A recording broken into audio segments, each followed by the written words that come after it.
Abo baye banecham lokusebenza ngqo nalo makhwekhwetha wendaba bathi bafunxe lukhulu kuye.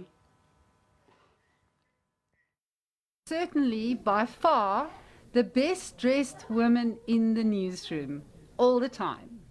She put us all to shame, set the bar incredibly high, and we will certainly miss her wonderful laughter and her friendliness. Umemutshela uthando lwendaba nolwimi lwesiXhosa kuthi sisebancinci ibilungcuthu ukusebenza kunye naye kuba ebengengomhleli nje kuphela ebekwanguye nomzali esibonakalisa uthando ehlonipha omdala nomncinci nangona engumakhwekhwetha ohlonitshwa kwilizwe lonke kwezosasazo kodwa ebengumuntu osoloko efuna ukuva ukuba nolwakho uluvo luthini umncinci njalo ngemibethile ekwafuna nokubonisana kunye nathi ngendlela amanqaku athile emawenziwe ngayo sithi wuntshu ke mamfene sifunxela ukhulu kuwe. Sonke uNoxolo sizamkhumbula bedeskeni ngezinto ezahlukeneyo.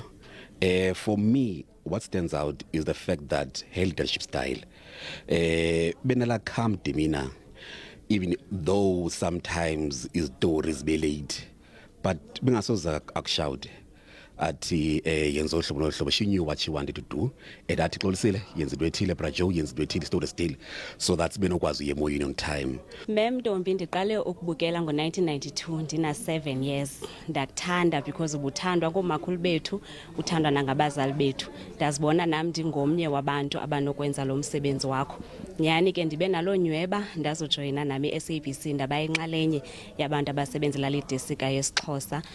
Ndiwuthandile kakhulu umsebenzi wakho and usithandile nathi mem bungasijongi nje ngabantwana abasebenza phansi kwesandla sakho kodwa usithande njengabantwana bakho. Thina sibancane masifika la as a video editor mayifika kuwena ku-edit suit yakho yini ebekuhlonipha ebe ungumama yini ebethanda ukuthi ni akuguide uma eguide futhi angeke alokhuzeni axabane nawe noma phakamisizwe kuwena yini. The one thing that I would miss of her the most is her laughter. I will miss the fact that she always had snacks for us, some treats that we could have when we were working with her. Saqala ukufika lana wangivulela izandla zakho wangitreata njengomama watshengisa ukuthi wanginika ithemba lokuthi ngisangifika ngimncane kangaka kulomkhakha we-makeup wangamukela noma bengikusava nje but wavele waba nenhliziyo yomama. Inkokheli zemibutho ezopolitiko ziphose esivivaneni zinqina inkonzo engenachaphaza kamama uNoxolo Grootboom kusasazo lwendaba zesiXhosa. Uyinxibile intlungu yabantu ngamaxesha nzima. Wayombatha wasenza nathi singababukeli nabaphulaphuli. Sazisi zive singaphakathi kwimizi nemizana xa kuhla isiganeko. Xa kumele konwatyiwe ubuvela ngolo ncumo lwakho luhle de uyogqiba. Sibamba ngasebeni mamfene Hlathi Lisa Jambase ndiqinisekile ubhungane umashwabadi washwabadela inkomo nempondo ugcwele yimigcobo nabantwana uDon uZwelakhe ubhungane noNokwanda kuba kaloku baza kufika ekhaya kushushu. Sithi ke wuntshu ntombi yakuthi sithemba into bana bakhona abanye obakhulisileyo ingakumbi kwabesifazana kuba sisoloko sibona onondaba ingamadoda. Ube yimazi ke wena edla nenkunzi wazibetha intonga zophuka kumadoda ngamadoda wahlala wakho emsebenzini. Ibiliqhawe lethu lendaba nesiXhosa ilwimi lakwethu. Siyabulela mama uNoxolo Grootboom, sibulela ngomsebenzi omhle owenzileyo wenzele isizwe sakwethu.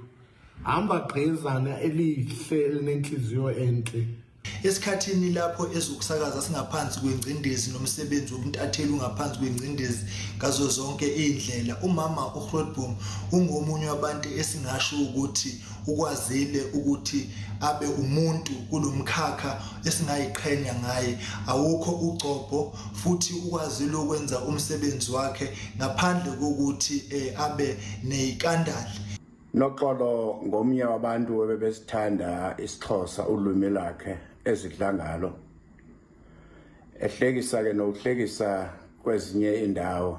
iWest khona xa ufika engaphangelanga ehleli nojomi bakhe kuyahlekwa nje all the way.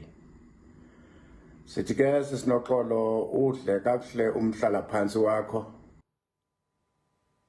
Umama uNoxolo Grootboom utyibelwe ngoogxa bakhe njengemvuzemvuze bububele. Ndiswele imilomo eliwaka yokuthi ndlelantle kuba ndinelunda ngawe. Kaloku kuninzi okuhlowenzileyo kum njengentatheli ephuma izandla kunamhlanje nje. Ndincancile kulo mbele ophuma ukutya okuhluthisa umphefumlo kuvule nengqondo. Usisinoxolo usisikotshithi seyamisi imfundisa ngoba ifundisile yamisi. Ibingetholi noba ngu1% nakuhulumeni ayithi shrede noba kungo1% ngoba isafunda nayo namhlanje mayifunda ifunda naye mayifunda manimbone endabeni nibone yamisa ke ngoba ivele ihlale phambi kweTV nayo ifunde nje wafundayo. Namhlanje ndiyakwazi ukumbiza umama, ndiyakwazi ukumbiza ubhesti. Okulithamsanqa kumi into yokokubana nanini na ndizawukwazi uya kwakhe. Ayingo goodbye kum. Ndizawukwazi uthatha ifowuni ndimfowunele ndithi mem kumaqala undawoni ulusu ngoku. Unomthunzi omenywa ngusisa Maxakana kuza kusinika amazwi enkuthazo kwisikhululo sasekuhlaleni eMthatha, kanti ngaloo ndlela utyale imbewu iziqhamo zawo zaba kukuba ndizibone ndixele nganaye kwigumbi leendaba zesiXhosa ku-SABC 1. Xa ndicinga ngosisinoxolo Grootboom, cinga ngomntu onothando, umntu onobubele, indlezana, undigqiba xa isithi zekhe nimamele xa isithi ndinithanda nonke emakhaya.